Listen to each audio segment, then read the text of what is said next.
by Charlotte Pomerantz. Illustrated by Jennifer Blecas. Chapter 1. Marisol Wants a Dog. Marisol lived with her grandfather in Puerto Rico.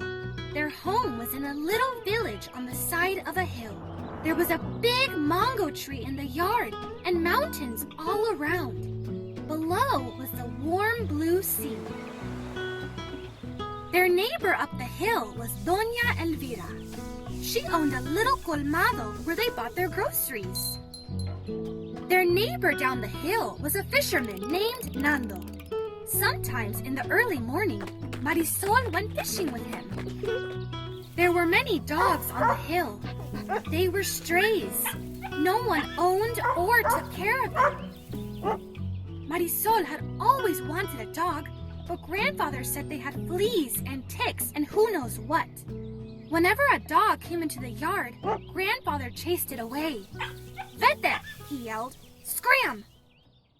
One day, grandfather and Marisol came home and found a dog sitting near their house. He was a skinny brown mutt with perky ears and big brown eyes. Grandfather chased him away, but that evening the dog came back. When Marisol thought her grandfather was not looking, she sneaked out and petted him. "Marisol," said grandfather, "I told you not to pet the dogs. They have fleas and ticks and who knows what." "But, abuelito, this one does not," said Marisol. "Look!" "Qué raro," grandfather said. "There is not a flea on him." "So, may I pet him?" asked Marisol. "You may pet this one, but only this one.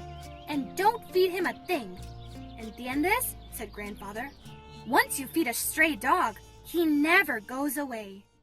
Later, when they were eating pork chops and potatoes, the dog came and sat very quietly outside the screen door. Grandpa, do you think he is hungry?" asked Marisol. "Of course he is hungry. Every stray dog on this hill is hungry," said grandfather. "If I worried about that, I would be feeding 20 dogs." Grandfather piled the leftover bones onto a plate. "What are you going to do with the bones?" asked Marisol. "Throw them in the garbage, of course," said grandfather. "Why don't you give them to the dog?" asked Marisol. Grandfather sighed. "All right, just this once, but not here. Out on the road, away from the house. I don't want him to think that this is his home." They walked to the road. The dog followed. When grandfather dumped the plate of bones, 3 other dogs came running. "Scram!" grandfather shouted. "Let this one eat. Vete!" Chapter 2. A Collar for Boncho. Grandfather sipped dark coffee in the doorway. Marisol patted the dog. "He is sort of nice looking for a mutt, isn't he, Grandpa?" "He's okay," said grandfather. "I don't think he is all mutt," said Marisol. "Maybe 90%. The rest of him looks like a fancy dog. If he is part mutt, he is all mutt," said grandfather. Marisol parted his fur. "Uh-oh," she said. "Now I see a couple of fleas. We better get him a flea collar." "Ay, qué cosa," said grandfather. "Whoever heard of putting a flea collar on a stray dog?" "Oh, Grandpa, please let me buy one with the money Uncle Cuco gave me for my birthday." Grandfather shrugged. "I suppose you can buy what you wish with your own money," he said. "But don't think this dog is going to like having a collar around his neck." At Doña Elvira's store, there were flea collars in 2 sizes, medium and large. "Is he a medium dog or a large dog?" asked Doña Elvira. "He is sort of medium-large," said Marisol. "I think he is more medium than large," said grandfather. Marisol nodded. "I think so too," she said. When they got back to the house, the dog sat very still while Marisol put the flea collar on him. "That's odd," said grandfather. "I didn't think he would like it." "He loves it," said Marisol proudly.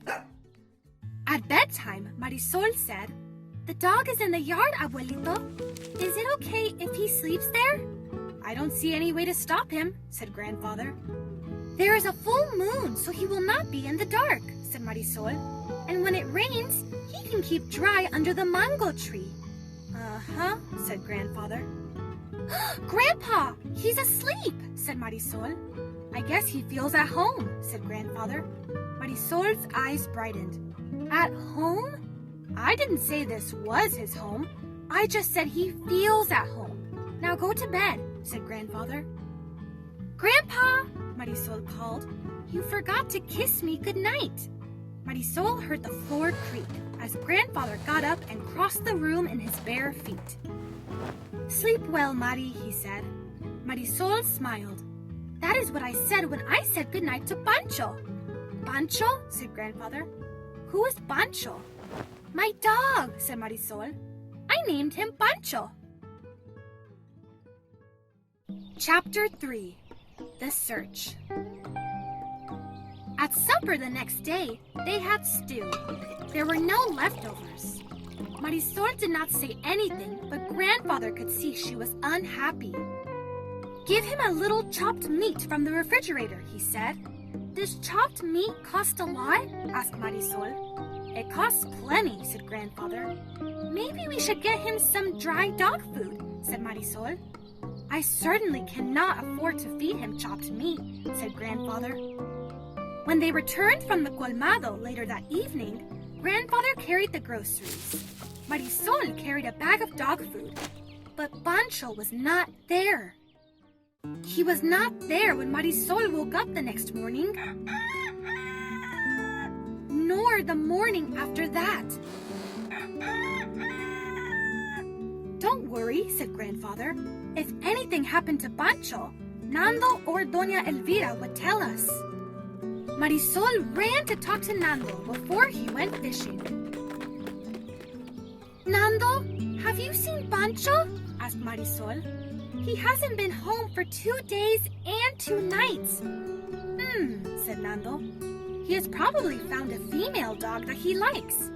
You mean Boncho has a girlfriend? Asked Marisol. Why not? He's a healthy young dog. Come fishing with me, Mari. The snappers are biting real good. It will take your mind off the dog. No thanks, Nando, said Marisol. I want to speak to Doña Elvira. Inside the colmado, it was cool and dark. Doña Elvira, have you seen my dog? Asked Marisol. He disappeared 2 days ago. No, said Doña Elvira.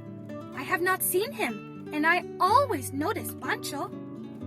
Boncho may have a female friend, said Doña Elvira. That's what Nando thinks, said Marisol. Doña Elvira gave Marisol a lemon drop and a lollipop. Take these, she said, and don't worry about Boncho. Marisol woke up in the middle of the night. She felt her way to the door and called Boncho's name. Boncho was not in the yard. As she walked back to her room, she bumped into Grandfather. Marisol, what are you doing up in the middle of the night? I was looking for Boncho. What were you doing? Asked Marisol. I was looking for him too. Grandfather led her back to bed and tucked her in. I don't know why I love such a foolish little girl, he said. Marisol looked at him shyly. I don't know why I love such a foolish old grandpa. Chapter 4. Boncho Saves the Day. Wake up, Marisol! He's back! Boncho is back, said Grandfather. Marisol jumped out of bed and ran outdoors. Boncho! She cried. She hugged him again and again. Grandfather brought out a big bowl of dog food. Doña Elvira came running. Lo vi! She shouted. I saw him! I saw Boncho! Just then, Nando came up the hill with 2 red snappers. Boncho is home! Marisol called out. Ay, where have you been, Boncho? Nando asked. He knelt down and put his ear up to the dog's nose. Nando nodded to the dog and then stood up. It is just as I thought, he said. Boncho has a girlfriend. What did I tell you? Said Doña Elvira. Look at him, skinny, chewed up, and worn out. Marisol kneeled down and put her ear to the dog's nose, the way Nando had. Are you sure he said that, Nando? I can't hear anything. Nobody can except Nando, said Grandfather. That's true, said Doña Elvira. Nando is the only one on the hill who understands dog talk. That evening, when Marisol and Grandfather sat down to dinner, they heard Boncho barking. Grandfather got up to see what was the matter. There was a pot of rice burning on the stove. Boncho was barking because of the smoke. Thanks, Boncho, Grandfather said and turned off the stove. What happened? Asked Marisol. Why did you say, thanks, Boncho? Because, said Grandfather, he smelled something burning and warned us. Oh, Grandpa, said Marisol, aren't we lucky to have Boncho? What if he had not been here? We could have had a fire, said Grandfather. At bedtime, Marisol was quiet. ¿Qué pasa? Asked Grandfather. What's the matter? Nothing. I just wondered if Boncho really is our dog. Marisol, said Grandfather, I told you from the start that once you feed a dog, he thinks you own him. Do we own him? Asked Marisol. Grandfather chuckled. I don't know, he said, but he sure owns us. Does that mean we will always feed him? I guess so, said Grandfather. He is a good watchdog. Marisol hugged Grandfather. I love you, Abuelito, said Marisol. I love you too, Mari.